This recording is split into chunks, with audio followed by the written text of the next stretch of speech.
The CLF, which has brought a fresh breeze to Christianity in America, celebrated its 10th anniversary this year and was successfully held last March in New Jersey. What especially drew the attention of all the attendees was the Tabernacle exhibition and pop-up show, featuring meticulously recreated tabernacle furnishings.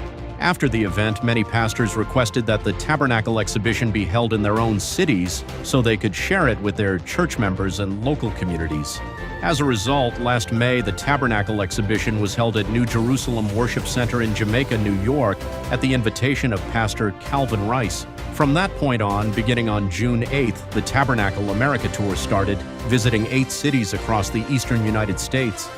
Boston, Detroit, Chicago, Indianapolis, Memphis, Atlanta, Orlando, and Miami, traveling to one city each day for 8 consecutive days.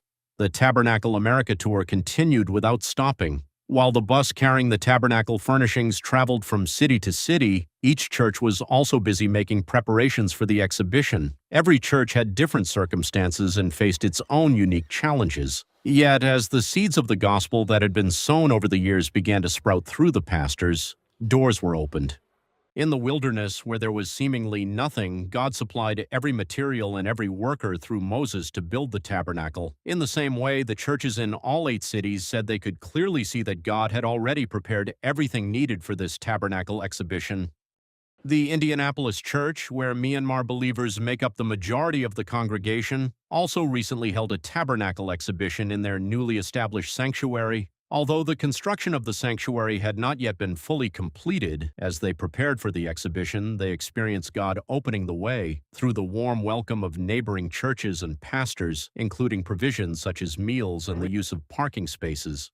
In the United States, Christian values are said to be gradually declining. However, there are still people who long for the gospel and want to study the Bible, and they responded very positively to the Tabernacle exhibition. As soon as the exhibition began, people lined up as if they had been waiting for it, and their enthusiasm and anticipation for the tabernacle could be strongly felt. Some pastors also came together with their church members in groups to visit the exhibition. The Tabernacle exhibition is not simply a display of realistic models. When you enter the exhibition hall, there are stations explaining each piece of the tabernacle. At each station, docents dressed in Israelite garments welcome the visitors and carefully explain the tabernacle furnishings and the shadow of Jesus Christ revealed through them. The altar of burnt offering, the laver, the lampstand, the table of showbread, the altar of incense, and the Ark of the Covenant. Each piece revealed the character of Jesus Christ hidden within it, as well as the mystery of eternal atonement. As each of these was explained, the visitors' faces were filled with awe and amazement.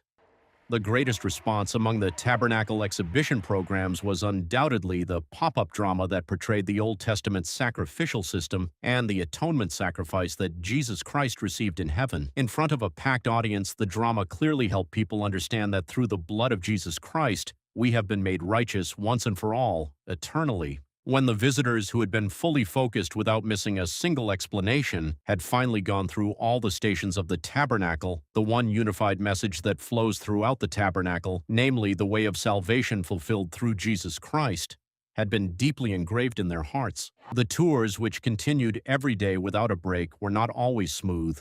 While heading to Memphis, the 5th city, the tour team's bus broke down, and on top of that, a storm with thunder and lightning poured down. However, following the path God had shown them, the team was able to miraculously obtain the necessary parts, repair the bus, and finally arrive in Memphis. The exhibition went ahead as scheduled. Even through the driving wind and rain, people still made their way into the exhibition hall.